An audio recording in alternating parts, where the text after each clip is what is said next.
본문에 기록된 이 두 명의 사사를 통해 감사의 조건에 대해 생각을 하려고 합니다.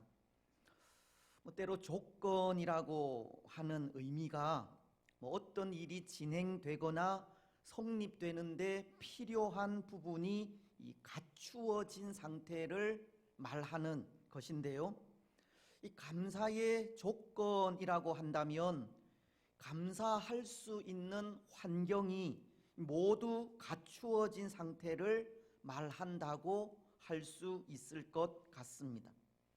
예를 들면 우리가 감사절에 잘 부르는 복음송 중 하나가 날 구원하신 주 감사라는 찬양인데요. 1절은 이렇게 노래합니다. 날 구원하신 주 감사, 모든 것 주심 감사, 지난 추억으로 인해 감사, 내 곁에 계시네. 향기로운 봄철에 감사, 외로운 가을날 감사, 사라진 눈물도 감사, 나의 영혼 평안해. 이 가사는 감사할 수 있는 환경이 잘 갖추어진 상태입니다. 하나님께서 구원하신 은혜도 있고 시마다 때마다 도우시는 하나님의 손길이 있으며 함께 하신 하나님의 사랑으로 인한 추억도 있기 때문입니다.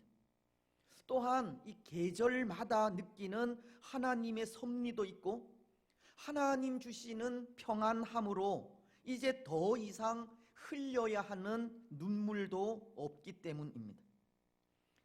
이런 상태라면 이 감사할 수 없는 것이 이상할 정도로 이 감사의 조건이 완벽하게 갖추어진 상태인 것입니다. 때로 감사의 조건을 생각할 때 그것은 이렇게 모든 환경이 완벽하게 갖추어져 있는 상태를 말한다는 것입니다. 하지만 실제로는 그런 것이 아니지 않습니까? 감사라는 것이 감사의 조건이 완벽하게 갖추어져 있기에 할 수 있는 것이 아니라는 것입니다. 앞서 소개한 찬양은 2절을 통해서는 또 이렇게 노래하기도 하기 때문입니다. 응답하신 기도 감사, 거절하신 것 감사, 해처럼 높으심 감사, 모든 것 채우시네. 아픔과 기쁨도 감사, 절망 중 위로 감사, 측량 못할 은혜 감사, 크신 사랑 감사해. 이 감사는 모든 조건이 완벽하게 갖추어져야만 할 수 있는 것이 아니라는 것으로 거절하신 기도에도 감사할 수 있고 아픔 중에도 감사할 수 있으며 위기와 절망 중에서도 감사할 수 있다는 겁니다. 감사는 비록 아무것도 가진 것이 없어도 할 수 있는 겁니다. 하바국 선지자의 감사가 그렇지 않습니까? 하바국서는 3장 17절로 18절 상반절을 통해 이렇게 고백하기 때문입니다. 비록 무화과 나무가 무성하지 못하며 포도나무에 열매가 없으며 감람나무에 소출이 없으며 밭에 먹을 것이 없으며 우리의 양이 없으며 외양간에 소가 없을지라도 나는 여호와로 말미암아 즐거워하며 나의 구원의 하나님으로 말미암아 기뻐하리로다. 이 감사는 감사할 수 있는 조건이 완벽하게 갖추어져야만 할 수 있는 것이 아니라는 겁니다. 감사는 우리 사는 삶이 어려움을 당하고 나라는 혼란 속에 있으며 교회는 오늘날과도 같이 온 성도들이 한 자리에서 함께 예배할 수 없는 상황이지만 그 속에서도 할 수 있는 겁니다.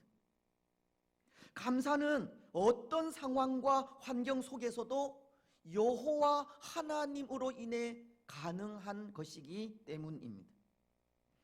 그래서 이 감사는 구원받은 자들의 특권이라고도 하기도 합니다. 세상 사람들과는 달리 구원받은 사람들은 감사할 수 없는 환경 속에서도 구원의 하나님으로 인해 감사할 수 있기 때문입니다. 여러분, 그렇다면 오늘 우리는 어떠합니까? 오늘 우리는 어떠한 때 감사하십니까? 완벽하게 감사의 조건이 갖추어져 있을 때 감사하십니까? 아니면 하박국 선지자와도 같이 감사할 수 없는 상황이지만 그럼에도 구원의 하나님으로 인해 즐거워하고 기뻐하면서 감사하십니까? 오늘 우리는 본문에 기록된 두 명의 사사를 통해 이 감사의 조건을 생각하려 한다고 하였는데요, 이들을 통해서 오늘 우리의 감사가 그런 감사가 되었으면 좋겠다 생각합니다. 마치도 하박국 선지자와도 같이 비록 무화과 나무가 무성하지 못하며 포도나무에 열매가 없으며 감람나무에 소출이 없으며 밭에 먹을 것이 없으며 우리의 양이 없으며 외양간에 소가 없을지라도 그럼에도 구원의 하나님으로 인해 감사하는 우리가 되었으면 합니다. 여러분, 오늘 말씀은 두 명의 사사를 소개해 주고 있지 않습니까? 한 사사는 이사갈 사람인 돌라라는 사사이고 또 한 사사는 길르앗 사람인 야일이라는 사사인데요, 오늘 말씀은 이 두 사사가 이스라엘을 다스린 횟수를 기록하기를 이 돌라는 23년, 야일은 22년, 이 도합 45년의 세월을 다스린 것으로 전하고 있습니다. 먼저 이 2절은 이렇게 말씀하십니다. 이스라엘의 사사가 된 지 23년 만에 죽음에 3일의 장사되었더라. 사사인 돌라에 대해 그는 아비멜렉의 뒤를 이어 사사가 되어 에브라임 땅인 이 사밀에서 사역하다 23년 만에 죽어 장사되었다고 합니다. 또 3절은 이렇게 말씀하시는데요, 그 후에 길르앗 사람 야일이 일어나서 22년 동안 이스라엘의 사사가 되니라. 사사인 돌라 이후에 야일이라는 길르앗 사람이 사사가 되어 22년 동안 이스라엘을 통치하게 되었다고 합니다. 근데 오늘 말씀을 자세히 보면 이 두 사사가 이스라엘을 다스린 기간이 도합 45년의 세월이고 이 45년이라고 하는 세월은 결코 짧은 기간이 아닌데 이들은 다른 사사들에 비해 이 성경에 기록된 그 활동 기사가 너무나도 이 짧은 것을 보게 됩니다. 사사 돌라에 대한 기록은 1절과 2절 단 2절 뿐이고 사사 야일에 대한 기록은 3절에서 5절 이 3절 뿐이기 때문입니다. 이후에 활동한 사사 입다의 경우는 47절을 할애하여 기록하고 있고 또 그 이후에 활동한 삼손의 경우는 13장에서 16장까지 무려 이 4장의 분량을 할애하여 그 활동 사항을 기록하고 있는 것에 비해 이들 두 사사는 단지 2절, 3절의 기록밖에는 없는 겁니다. 물론 이 분량의 많고 적음이 아무 의미가 없을 수 있지만 그래도 이들 두 사사의 경우 단지 이름과 이스라엘을 다스린 횟수 그리고 죽음에 대한 기록만을 간략하게 하고 있는 것을 볼 때 이렇게 짧게 기록한 특별한 이유라도 있는 것이 아닐까 하는 생각을 하게 된다는 겁니다.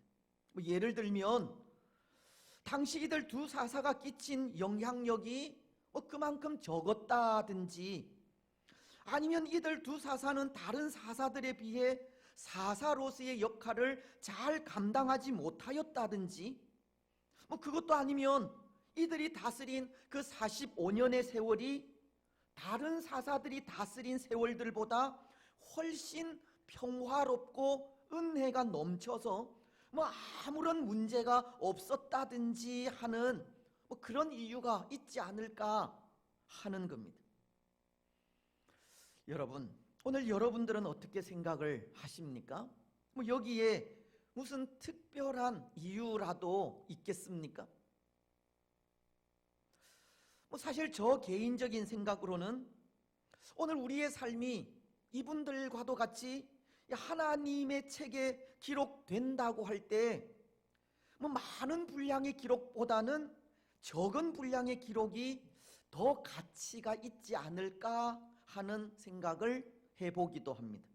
왜냐하면 창세기서를 보면 300년 동안 하나님과 동행한 에녹의 경우 아주 짧게 그 삶을 기록하고 있기 때문입니다. 창세기 5장은 21절로 24절을 통해 이 에녹에 대한 기록을 4절밖에 하지 않았는데요. 하지만 그 짧은 4절 속에는 이 에녹이 하나님 앞에서 어떻게 살다 갔는지 분명하게 보여주고 있는 겁니다. 특히 24절은 이렇게 기록하고 있습니다. 에녹이 하나님과 동행하였더니 하나님이 그를 데려가심으로 세상에 있지 아니하였더라. 에녹은 하나님과 동행하여 하나님께서 그를 데려가셨다라고 합니다. 바로 이 말에 하나님 앞에서 살다간 이 에녹의 삶이 전부 녹아 있기 때문에 그 어떠한 기록도 사실은 필요가 없었던 겁니다. 그러니 하나님의 책에 오늘 우리에 대한 기록도 그렇게 한마디의 말로 표현되는 것이 더 가치가 있을 수 있는 겁니다. 오늘 우리가 살아가는 삶의 그 실패와 성공의 모습이 장황하게 기록되는 것보다 하나님 보시기에 아름다웠더라 라고 한다든지, 이런 참 하나님의 사람이었다 라고 하는 이 한마디의 말이 짧으나마 더 가치가 있을 수 있는 겁니다. 더군다나 오늘 돌라라고 하는 사사와 야일이라고 하는 사사는 그 이름의 뜻을 통해서도 참 가치 있는 삶의 모습이 어떤 모습의 삶인지를 가르쳐 주고 있기도 한데요. 먼저 이 돌라라고 하는 사사는 그 이름의 뜻이 벌레라는 뜻을 가지고 있는 것 때문입니다.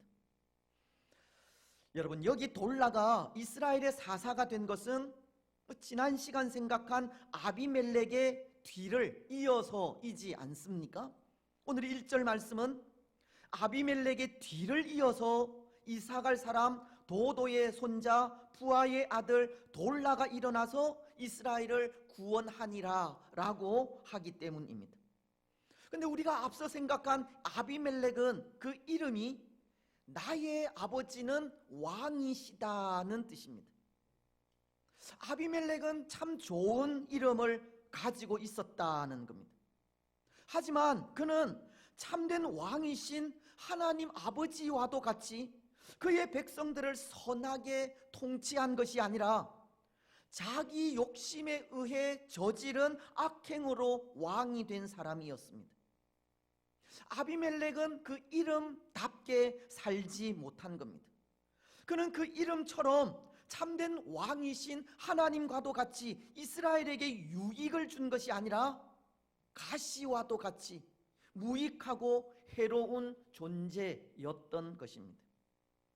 하지만 이 돌라라고 하는 사사는 비록 그 이름의 뜻이 벌레라는 하찮은 이름을 가지고 있지만 아비멜렉의 만행과 그의 비참한 죽음 이후에 이 아비멜렉과는 달리 하나님의 공의와 정의에 의해서 나라를 다스리겠다는 이 중대한 결심을 하고서는 이스라엘의 사사가 된 것입니다.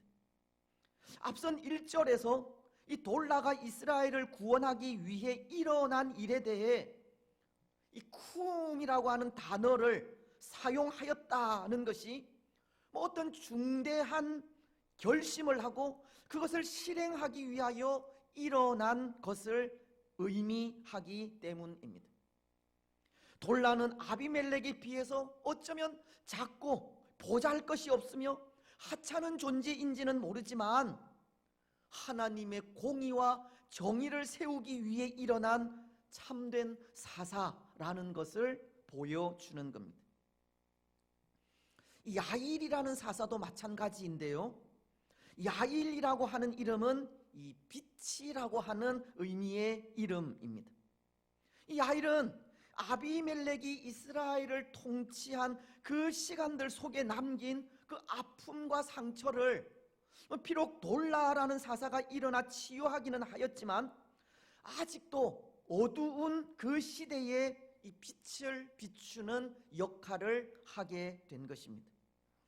비록 그 빛이 밝지는 못하고 온 세상을 비추지는 않았다 할지라도 그 작은 빛으로 세상을 밝히는 헌신적인 삶을 살아감으로 이 가치 있는 삶이 어떤 삶인지를 가르쳐 주고 있었던 것입니다. 그렇습니다. 사랑하는 여러분, 오늘 돌라와 야일이라는 사사는 비록 성경에 그들이 활동한 분량의 기사가 많지는 않고 또 그들이 살다간 삶 역시도 이 남들이 알아주지 않는 이 작고 보잘것없는 삶을 살아갔을지라도 그럼에도 그들은 참 가치 있는 삶을 살다 간 것입니다. 그들은 하나님 부르신 사사로서 부끄러움 없는 삶을 살았기 때문입니다. 보잘것은 없지만 그 사명에 최선을 다하였기 때문입니다. 비록 그들이 가진 능력은 적었을지 모르지만 그 작은 것을 부끄러워하지 아니하고 하나님 나라를 위해 충성된 삶을 살았기 때문입니다. 그런 것 같습니다. 오늘 우리의 삶이 어떤 상황과 어떤 환경 속에서도 감사의 삶이 되어야 하는 것이 바로 이런 이유로 인해서가 아닌가 합니다. 비록 우리는 자주 쓰러지고 실패하며 넘어지는 삶을 살아가지만 그럼에도 하나님은 우리를 불러 가치 있는 삶을 살아가게 하셨다는 것 때문입니다. 오늘 우리는 벌레와도 같이 작고 이 보잘것이 없는 존재이지만 그럼에도 우리를 이 어두운 세상에 빛이 되게 하셨다는 것 때문입니다. 요한계시록이 3장 8절 하반절을 통해 빌라델피아 교회를 향해서 너가 작은 능력을 가지고 내 말을 지키며 내 이름을 배반하지 아니하였도다 라고 하고 있듯이 오늘 우리도 작은 능력을 가지고 있기는 하지만 결코 그것을 부끄러워하지 않고 그럼에도 하나님의 말씀을 지키면서 하나님의 은혜로 살아가려 하고 있기 때문에 그것만으로도 감사할 수 있는 이유가 아닌가 한다는 겁니다. 그렇습니다. 사랑하는 여러분, 비록 오늘 우리는 이 벌레와도 같은 미약한 존재이기는 하지만 결코 그것을 부끄러워하지 마시기 바랍니다. 우리가 가진 능력이 작다고 스스로 비하하거나 의기소침해하지 마시기 바랍니다.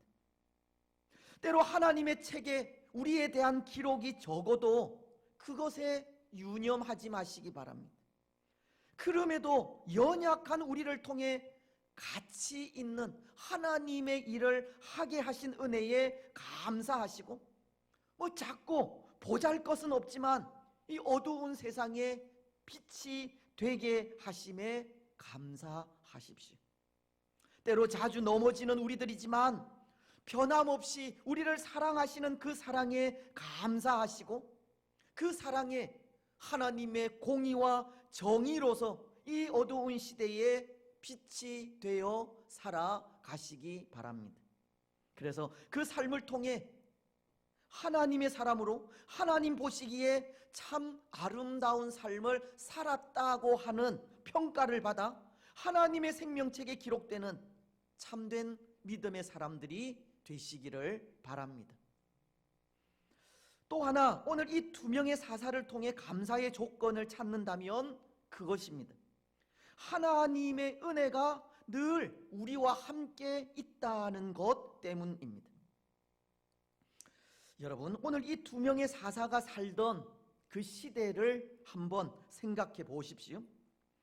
때로 우리는 이들에 대한 성경 기사가 길지 않은 것이 어떤 이유에서인지 알 수 없고, 또 이 짧은 기사 때문에 이들이 활동한 그 활동이 어떠했는지 알 수가 없어서 이들에 대한 하나님의 평가 역시도 어떠한지 알지는 못하지만, 그러나 이 기사를 통해 분명히 알 수 있는 것이 있습니다. 그것은 그럼에도 이들이 통치하던 시대에도 하나님의 은혜는 변함없이 주어졌다는 것입니다. 이 이전에도 그리고 이 이후에도 하나님의 은혜는 항상 이스라엘 가운데 임하여 있었듯이 이들 두 사사가 다스리던 이 시대에도 하나님의 은혜는 변함없이 주어졌다는 겁니다. 여러분, 그렇지 않습니까? 이들에 대한 성경의 기사가 길지 않다고 이 시대에 하나님의 은혜가 임하여 있지 않은 것은 아니지 않습니까? 다른 말로 하면 위기와 환란이 계속된다고 그곳에 하나님의 은혜가 임하지 않는 것은 아니라는 겁니다. 또 그렇다고 한 사람에 대한 성경의 기사가 길다고 그곳에 항상 하나님의 은혜가 임하여 있었다고도 할 수 없습니다. 평화롭고 은혜로우며 아무 문제가 없다고 그곳에 하나님의 은혜가 항상 임하여 있는 것도 아니라는 것입니다. 로마서는 5장 21절을 통해 이렇게도 말씀하시기 때문입니다. 율법이 들어온 것은 범죄를 더하게 하려 함이라. 그러나 죄가 더한 곳에 은혜가 더욱 넘쳤나니. 죄가 더한 곳에 은혜가 더욱 넘쳤다고, 평화롭고 은혜로우며 아무 문제가 없다고, 하나님의 은혜만 있는 것이 아니고 또 위기와 환란이 계속된다고 하나님의 은혜가 임하여 있지 않는 것이 아니라는 겁니다. 시대가 어떠하든 환경이 어떠하든 그것과는 상관없이 하나님의 은혜는 항상 임하여 있었다는 것입니다. 하지만 그럴 때는 있습니다. 하나님의 은혜를 느끼지 못할 때입니다. 하나님의 은혜가 사라져 버린 듯 보일 때는 있다는 겁니다. 예를 들면 과거 제2차 세계대전 당시 이 선민이라 자부하던 유태인들이 독일군에 의해 학살당하고 고통당할 때, 그땐 정말 하나님의 은혜가 사라진 듯 보였습니다. 수많은 유태인들이 독일군에 의해 생체 실험실로 끌려가고 큰 웅덩이에 산채로 매장을 당할 때 한 종군 기자가 하늘을 바라보면서 정말 하나님이 살아계시느냐고 그렇게 울부짖은 일이 있듯이 하나님의 은혜가 사라진 듯 보일 때는 있다는 것입니다. 모르겠습니다. 어쩌면 오늘 이 시대를 살아가는 우리도 때로 답답함과 우리가 당하고 있는 위기 속에 그런 느낌을 가지고 있을지도 모르겠는데요. 오늘 우리도 하나님을 우리의 소망으로 참 구원자로 믿고 신뢰하며 의지하고 있지만 우리 주위에는 계속해서 위기와 혼란이 일어나고 있기 때문입니다. 이런 상황 속에 하나님의 은혜를 구하며 나아가지만 뭔가 속 시원하게 해결되는 일은 없는 것 같기 때문입니다. 오늘 이 시대도 하나님의 은혜가 사라진 듯 보인다는 것입니다.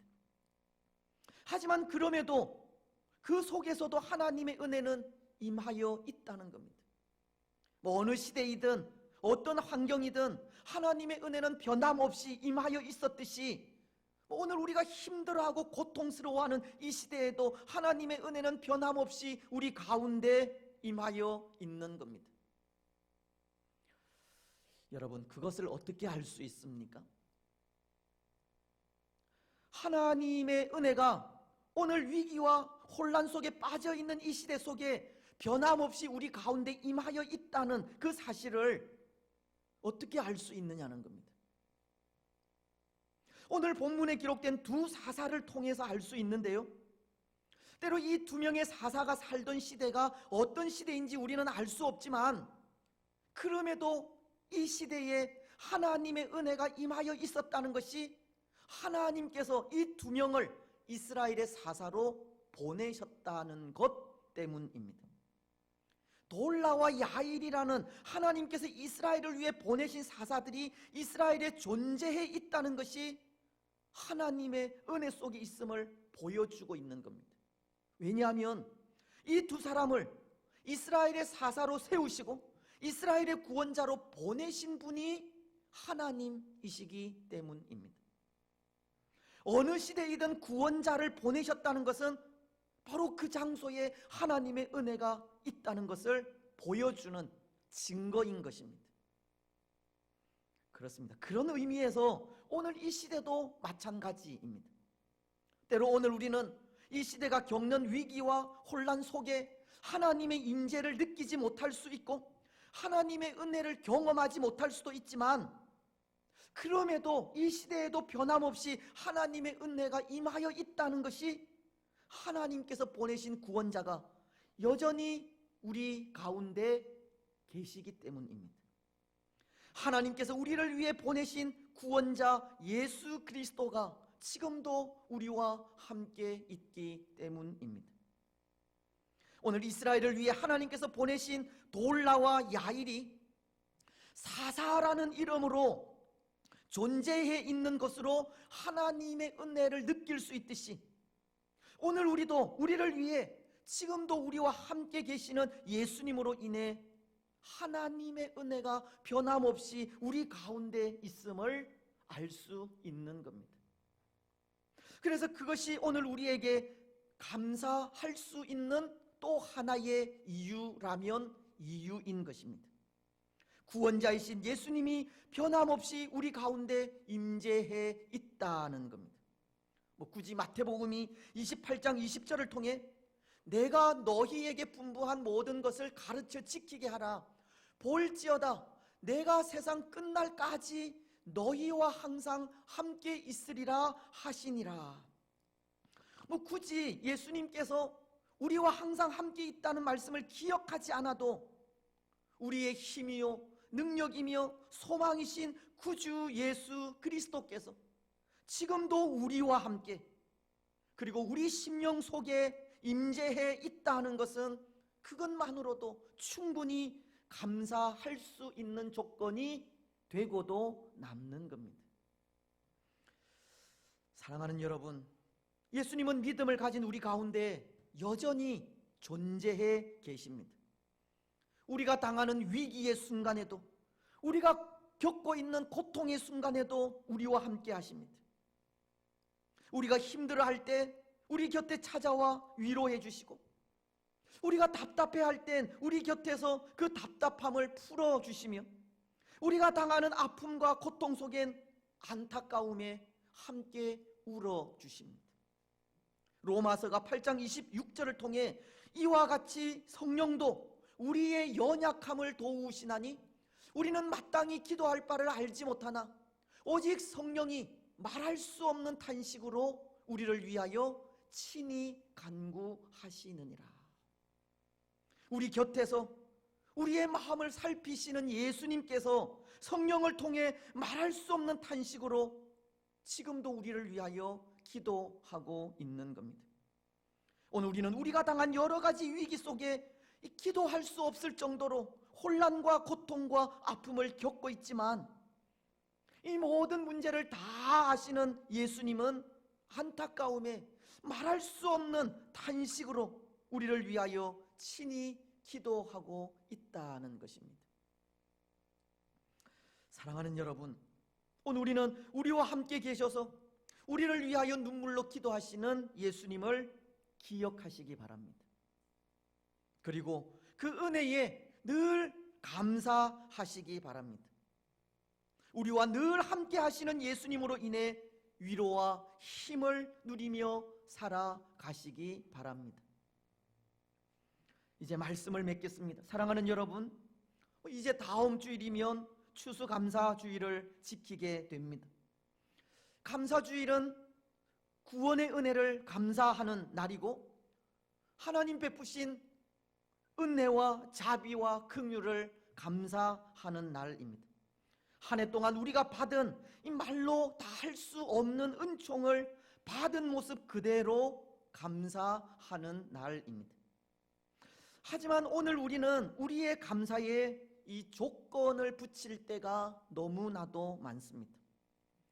때로 일상이 사라진 오늘날, 이 평범하게 주어지는 하루조차도 참 감사한 일인데 감사의 조건이 있어야 감사할 때가 있다는 것입니다. 오늘 우리에겐 길가의 장미꽃도 감사의 이유이고 장미꽃에 박힌 가시도 감사의 이유이며 기쁨이나 슬픔도 다 감사의 이유이지만 장미꽃이나 기쁨만이 감사의 조건이 될 때가 있는 겁니다. 장미꽃에 박힌 가시나 슬픔에는 감사하지 않는 겁니다. 때로 우리의 연약함을 보잘것없어 하기도 하고 작은 능력을 부끄러워하기도 하며 하나님의 나라를 위해 사는 삶을 가치 없는 삶으로 여기기도 합니다. 오늘 우리가 당한 위기와 혼란과 고통을 힘겨워하면서 하나님 앞에 서지 않을 정도로 하나님을 멀리 하기도 합니다. 하지만 이 평범하게 주어지는 하루조차도 감사한 일이듯 삶의 모든 환경은 다 감사의 이유가 되는 겁니다. 길가의 장미꽃이 감사의 이유라면 장미꽃에 박힌 가시도 감사의 이유이고 기쁨이 감사의 이유라면 슬픔도 감사의 이유입니다. 우리의 연약함도 감사의 이유이고 작은 능력도 감사의 이유이며 우리가 당한 위기와 혼란도 다 감사의 이유입니다. 하나님은 그럼에도 그 속에 하나님의 사람으로 우리가 해야 할 일을 가르쳐 주셨고 변함없는 은혜로 우리 가운데 임하여 있기 때문입니다. 지금도 예수님은 우리를 위해 눈물로 기도하고 있기 때문입니다. 그렇습니다. 사랑하는 여러분, 오늘 우리에게 우리 삶의 모든 환경이 감사의 이유가 되시기 바랍니다. 장미꽃에 박힌 가시에도 감사하시고 아픔이나 슬픔에도 감사하시기 바랍니다. 우리의 연약함도 우리 능력의 적음도 오늘 우리가 당한 모든 위기에도 감사하시기 바랍니다. 그리고 감사함으로 하나님 나라를 위해 충성하며 살아가시기 바랍니다. 하나님의 공의와 정의로 이 어두운 세계에 빛을 비추며 살아가시고 지금도 우리와 함께 계셔서 우리를 위하여 눈물로 기도하시는 예수님으로 인해 힘을 얻어서 능력 있게 하나님의 나라를 위해 살아가는 우리들이 되시기를 바랍니다. 그래서 그 삶을 통해 살아가는 우리의 모든 삶이 감사 많이 넘치는 복된 주의 성도들이 되시기를 주님의 이름으로 축복합니다. 아멘. 우리